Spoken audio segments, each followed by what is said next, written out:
sound sucks. I'm not gonna lie. That's one of the problems with this car. If you could ever get the sound right, because the EcoBoost sound is crap. It just, maybe a few exhausts I've heard sound decent, but that's a 4-cylinder, and you know it. The EcoBoost Mustang catches so much hate. I am a kid from the 80s, okay? And so I remember I had a 1991 Pontiac Trans Am. It was a Pro-Am Series 2, just like a little knockoff. I live close to Chattanooga, Tennessee, and it was Choo Choo Customs down there. They did some stuff. Anyway, they put a little fake hood scoop on there and put some stripes on there. Made me feel like I was Burt Reynolds. Anyway, that car was fantastic. It had a 305, and I think it was rated at 190 horsepower.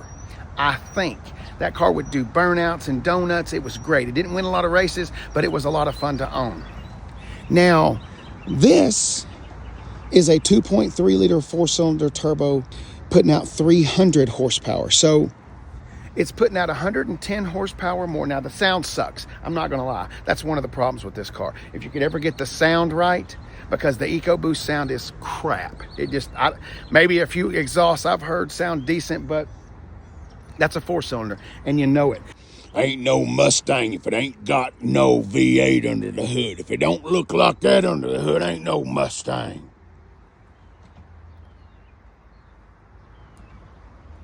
That car, like we said when we were driving, it's about 0 to 60 in 5 seconds, 5.5 seconds. Do you know how quick that is? Up until the 5-liter V8, you're gonna beat every single Mustang. Fox bodies, they better have some work done to them. New Edge Mustangs, that ain't even close.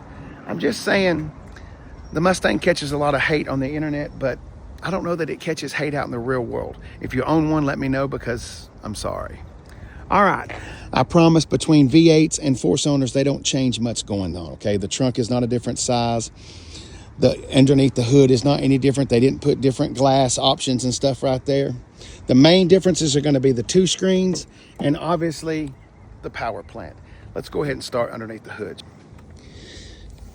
Let's do a little bit of history lesson right here. I'm sorry, but you have to know. Remember, this was borrowed from the Focus RS way back in the teens, okay? 2.3 liters underneath the Focus RS. So they knocked a little bit of power down, because wasn't that 350 horsepower on a Focus RS? I think it was.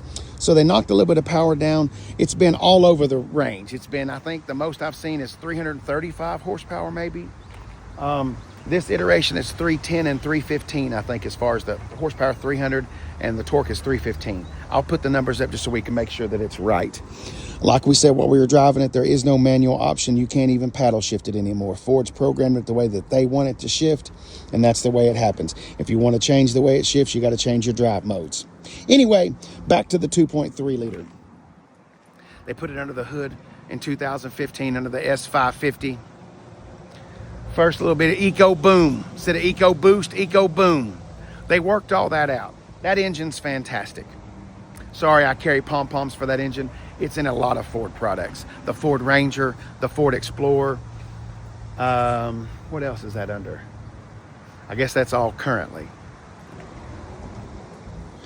All right, as far as the squishy squish test goes on, hard plastic up top, we've got denim. This is not a premium car. That's one of the reasons why I chose this one right here. You have a premium car right over there that gets you the leather, heated and cooled seats and all that. This is more of a base trim. You're gonna get the leatherette seats. You're also gonna get the cloth, the denim look. Ford's going with this denim jean look kind of going all around. I kind of like it.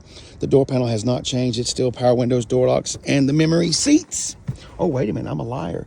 We don't have any memory seats on the base car. So there you go.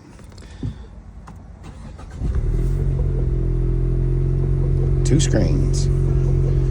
You either can do one screen with the premium or two screens with the base. There's just a little filler they put right here. Don't get all bent out of shape out of big screens. You still got two huge tablets sitting there.